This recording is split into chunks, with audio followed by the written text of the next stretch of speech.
आधी बीमारी मांगे पूरा इलाज। हेलो फ्रेंड्स, मैं हूं डॉक्टर उमाकांत। दोस्तों, आज हम लोग बात करेंगे साइनस ट्रैक की। दोस्तों, इसको समझना इसलिए बहुत जरूरी है क्योंकि जब भी हम लोग साइनस ट्रैक को किसी अपने एग्जामिनेशन में फाइंडिंग में पाते हैं, चाहे हम लोग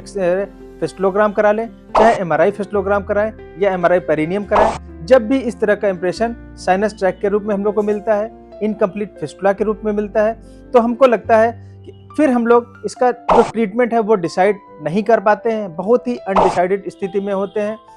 जब तक हम बीमारी को समझेंगे नहीं, तब तक हम उसको बिल्कुल भी ट्रीट नहीं कर पाएंगे। बहुत बार ऐसा होता है कि हम साइनस ट्रैक को ऐसे ही खाने वाली औषधियों के भरोसे छोड़ देते हैं और बाद में ये फुल कंप्लीटली फिस्टुला में कन्वर्ट हो जाती हैं और कई बार ये ग्रेड 4, ग्रेड 5 के फिस्टुला में भी कन्वर्ट हो जाती हैं। तो अगर हम किसी साइनस ट्रैक को पहले दिन समझ पा रहे हैं तो हमें उसका ट्रीटमेंट जरूर डिसाइड करना चाहिए, ताकि जो भी पेशेंट इस तरह के रोग से ग्रसित है वो किसी कॉम्प्लिकेशन में ना जाए, वहीं से वो अपनी बीमारी को रिजॉल्व करने की स्थिति में चला जाए।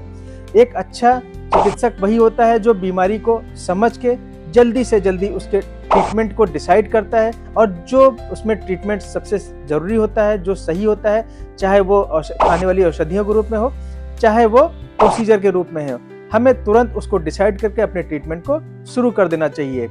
जब भी हम लोग एमआरआई या फिस्टुलोग्राम में इसको पढ़ते हैं तो इसका जो पूरा इंप्रेशन होता है वो इस तरह से लिखा होता है: hyper intense blind ending sinus track arising from anal canal without external communication. बस यहीं पे सारा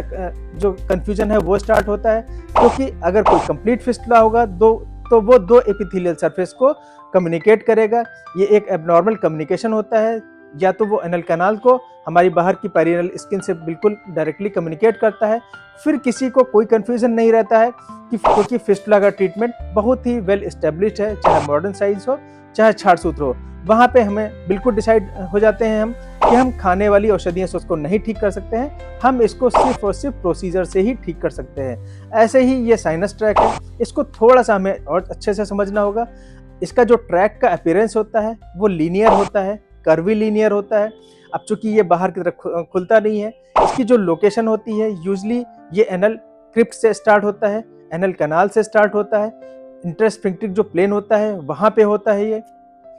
और ये जो पास पेरिएनल फ्लैट में ये वहीं पे जो इसका ट्रैक होता है वो सबसाइड कर जाता है। ये अगर हम लोग कहें may terminate blindly within soft tissue, no external opening, मतलब हमें बाहर कोई ओपनिंग नहीं रहेगी। ये सॉफ्ट टिश्यू में भी एंड कर सकता है या हमारे इंटरस्फिंक्टिक प्लेन में भी रह सकता है। अगर हम लोग इससे एसोसिएटेड जो फाइंडिंग है वो देखेंगे तो हम हमेशा यही देखेंगे कि वहाँ पे लोकलाइज्ड फ्लूइड का कलेक्शन होगा, जो ट्रैक है वो उसके जो अराउंड है वो इन्फ्लामेशन होगा, इडिमा होगा,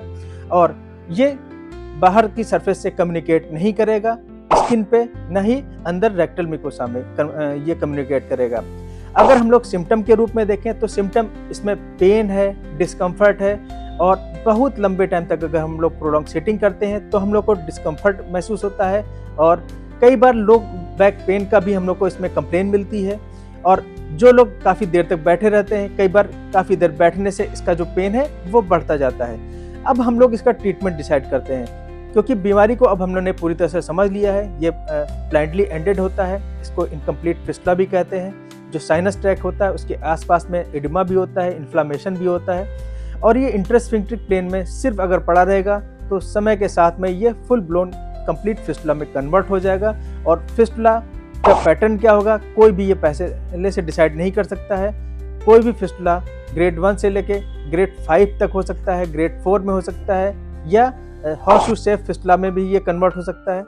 जो इसमें मॉडर्न साइंस में जो हम लोग मॉडलिटी यूज करते हैं वो इसमें एक्सीजन ऑफ साइनस ट्रैक हो सकता है, फिस्टुलोटॉमी कर सकते हैं, या लेजर एब्लेशन हम लोग कर सकते हैं। या अब जो हम लोग छाड़ सूत्र में जो नए अपडेट्स हैं उसके में अगर हम लोग देखें तो हम लोग जो साइनस ट्रैक होता है, ऐसा साइनस ट्रैक जो एनल कैनाल में एस्टेब्लिश है, इंटरस्फिंक्टिक प्लेन में है, एनल क्रिप्ट के इन्फेक्शन से बना है और वहीं पे सॉफ्ट टिश्यू में एंड कर जा रहा है, उसको हम लोग रिट्रोग्रेड प्रोबिंग से ठीक कर सकते हैं। रिट्रोग्रेड प्रोबिंग इसमें छाड़ सूत्र में एक नया अपडेट है, जिसमें हम लोग अंदर जो इसकी इंटरनल ओपनिंग होती है साइनस ट्रैक की, वहाँ से अपने जो प्रोब है उसको इंगेज करके बाहर की तरफ एक आर्टिफिशियल फिस्टुला बना के और कम से कम समय में, कई बार हम लोग इसको 2 हफ्ते या 3 हफ्ते में, या कई बार अगर ट्रैक बहुत बड़ा नहीं हुआ तो इसको हम लोग 1 हफ्ते में ही पूरी तरह से ठीक कर सकते हैं। बाद में जो वुंड होता है उसको हम लोग क्लीनिंग और हाइजीन मेंटेन करके बहुत ही जल्दी ठीक कर सकते हैं। इस तरह जो साइनस ट्रैक होते हैं उनको सबसे समझना बहुत जरूरी होता है, और कोई भी साइनस ट्रैक